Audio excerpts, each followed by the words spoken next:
GiveSendGo Charities was born with a mission to share the hope of Jesus through generosity. We know people need money, and they need an easy way to give and receive money. But while people are going through hard things, they also need hope. And so we said, let's build GiveSendGo on the premise that help and hope need to go together. There are many people out there who have grown up with very little community around them.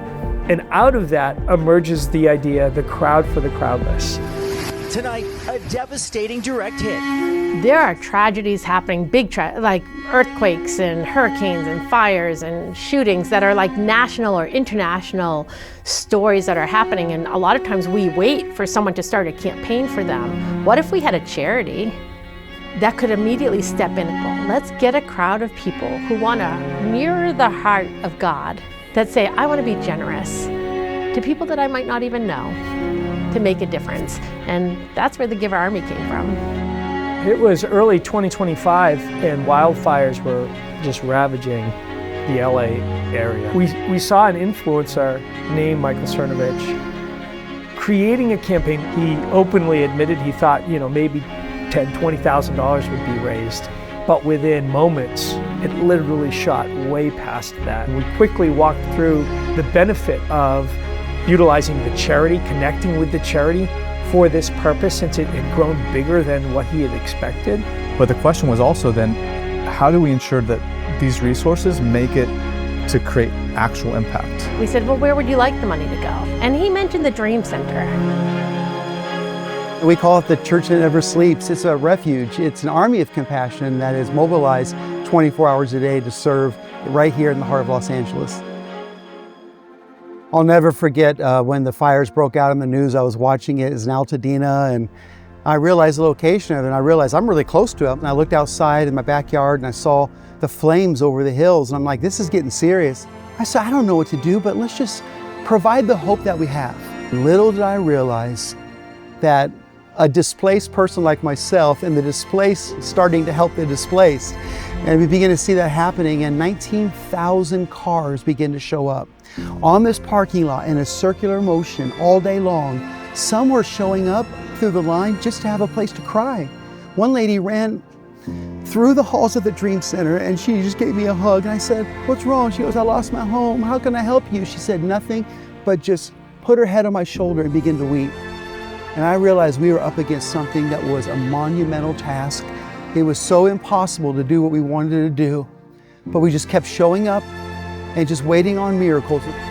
It's one thing to mobilize resources, it's another thing to ensure that those resources actually make it to the front line. When we partner with somebody, we do our due diligence. That is how we're becoming the most trusted charity in the world. We're actually going to find the people doing the work already and then support them. Because so many people are like, once they're on drugs and they're like that for the rest of their life, or, it's just such doom and gloom. 70% of our staff are all people who have been through the program. But not only did they just move on and survive, but now they're blessing other people and they're replicating it. But what I like watching is the face of the person giving the gifts, because the impact that it has on them by giving, that to me, that's the beauty. I think that's what Jesus intended for us, and it's more blessed a gift than anything. They were like the hands and feet on the ground there, and that's what we're looking for. The people that are in the community, that know the needs, that know the people.